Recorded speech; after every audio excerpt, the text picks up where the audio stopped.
भारत माता की, बासोदा और आसपास की जनता की, सभा में आई बहनों भाइयों की और भांजे और भांजियों की, हमारे कर्मठ प्रभारी मंत्री लखन जी, वो आते रहेंगे लगातार और आपकी सेवा करते रहेंगे। आदरणीय जिलाध्यक्ष जी राकेश जी, हमारे लोकप्रिय विधायक, और अभी भी बासोदा की विकास की जो तलब थी, उन्होंने मुझे मांग पत्र सौंपा है। आदरणीय हरि सिंह रघुवंशी जी, कुरवाई के लोकप्रिय विधायक भाई हरि सप्रे जी, हमारी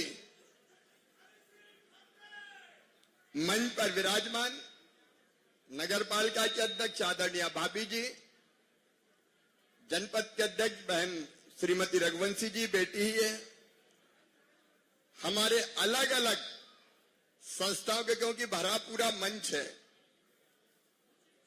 तो मेरे मन में ये आया कि हम अगर आदरणीय मंच कहेंगे, पूर्व विधायक जी भी बैठी है, हमारी लीना जी, हमारी गायत्री जी भी हैं, सभी वरिष्ठ नेता साथी पदाधिकारियों को मैं मंच पे भी प्रणाम करता हूं, और मैं नीचे बैठे वरिष्ठ नेता साथी पदाधिकारी और सामाजिक कार्यकर्ताओं को और अपनी लाडली बहनों को भी प्रणाम करता हूं। सबसे पहले आपका आभार प्रकट करना चाहता हूं। गंज बासोदा ने ऐसा आशीर्वाद दिया कि पूरे हिंदुस्तान में उसकी गूंज हो गई है। 88,000 वोटों से आप सबने मुझे जिताया और समाज के हर वर्ग ने वोट दिया है। ऐसा नहीं था कि इनका मिला कि उनका नहीं मिला। समाज के हर वर्ग ने, हर तबके ने, मैं इसको वोट नहीं मान रहा, ये आपका आशीर्वाद है, और इसलिए मैं भी दोनों हाथ जोड़ के आप सबको प्रणाम करता हूं।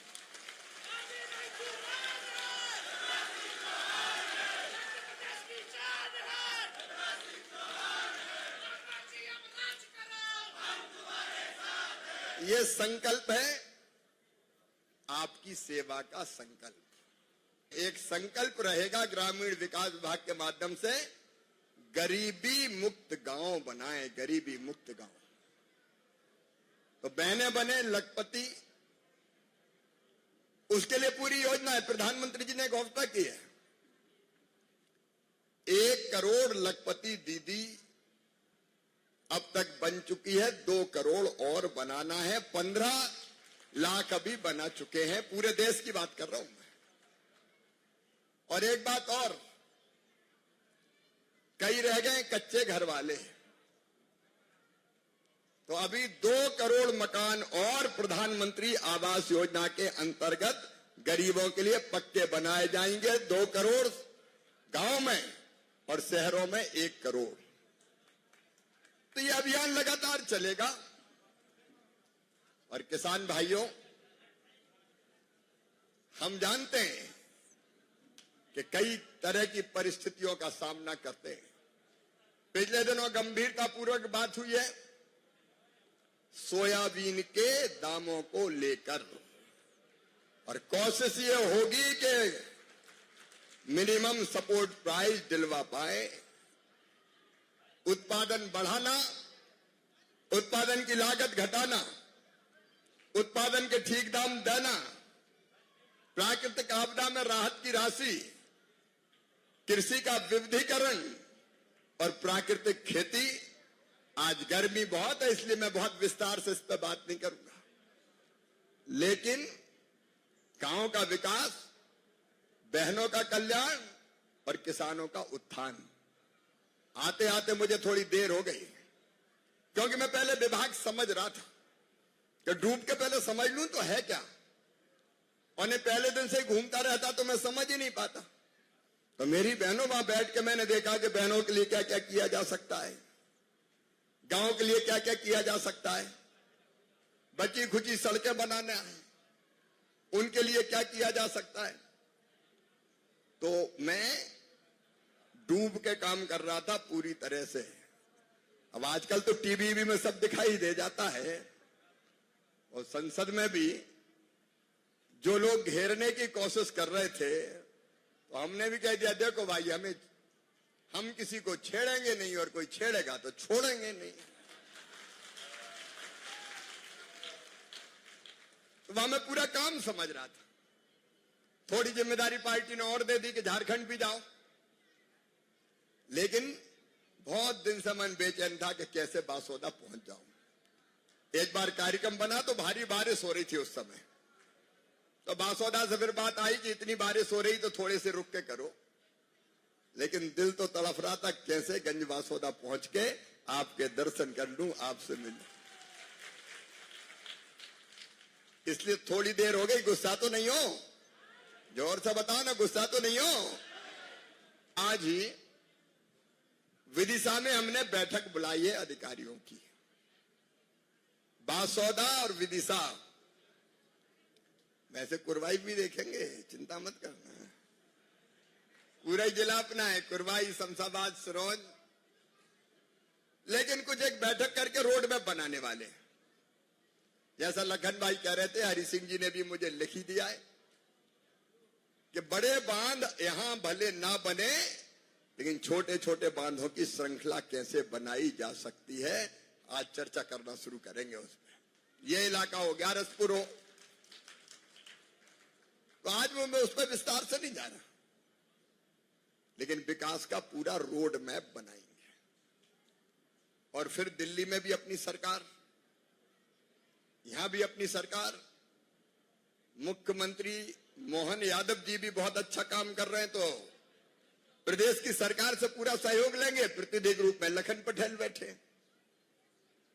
और मैं अगर बैठा हूं तो मैं केवल ग्रामीण विकास और कृषि मंत्री के रूप में काम नहीं करूंगा, बाकी विभाग भी तो अपने ही हैं।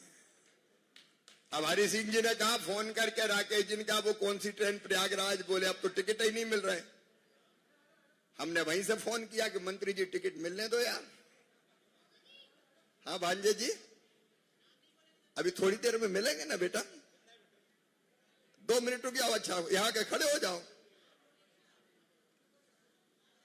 ठीक है, ऐसा मत करो। अब पूरा बोलने के बाद इसको बिठा भैया, फिर बात करूंगा तुमसे।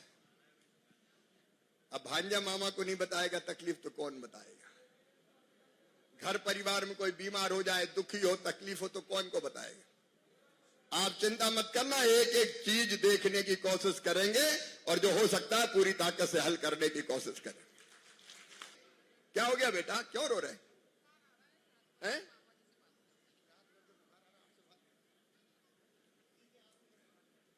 बेटा कह रहा रात भर से बुखार आ रहा है, बस मामा से बात करनी थी।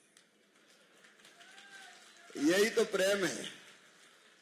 अभी बेटा बुखार का भी इलाज करवाते, चिंता मत करना, है ना? बिठाओ, अभी तो ये डॉक्टर को भी दिखाएंगे, बुखार का भी इलाज करवाएंगे। आज यहां से विदिशा जाना है बाय रोड, सोयाबीन भी देखते हुए जाऊंगा। और डीएपी में देर इसलिए हुई थी कि रूस और यूक्रेन का युद्ध हो रहा है, उसके कारण जहाज जो रूट था उससे नहीं आ पा रहे हैं। तुर्की की भी समस्या है, इसलिए जहाज बहुत घूम के आते हैं, जिसमें थोड़ी देर लगती है। मेरी 3 तारीख को फिर हमारे जो रसायन और उर्वरक मंत्री है उनसे बात होगी। अभी भी डीएपी के लिए रोज फोन करता हूं मैं, तो चिंता मत करना, ना यूरिया की कमी रहने देंगे और ना डीएपी के बीच में। आपको बताना चाहता हूं, ये घूम के जहाज आते हैं तो रूट बड़ा होता है, तो किराया ज्यादा लगता है, टाइम ज्यादा लगता है, तो इसकी कीमत बढ़ गई थी 1350 रुपया से ज्यादा बढ़ती। लेकिन प्रधानमंत्री जी ने तय किया, हमने बताया, तो पीएम साहब ने तय किया कि 2625 करोड़ रुपया और हम दे देंगे लाने के, लेकिन किसान को 1350 में ही डीएपी मिलेगा, डीएपी के रेट नहीं बढ़ने देंगे। यूरिया की भी बोरी पे 2100 रुपया सब्सिडी भारत सरकार देती है। तो उस व्यवस्था को भी चाक चौबंद करेंगे और फिर बाकी जो चीजें आती जाएगी उनका समाधान करते जाएंगे। बासौदा शहर और गांव भी कैसे हमारे विकसित हो उसका प्रयत्न करेंगे। आज फिर एक बार दोनों हाथ जोड़ के शीश झुका के मैं आपको बारंबार प्रणाम करता हूं। मिलकर काम करेंगे और हर परिवार की जिंदगी बेहतर करने का प्रयास करेंगे। आपके आशीर्वाद के लिए आपको बहुत बहुत धन्यवाद।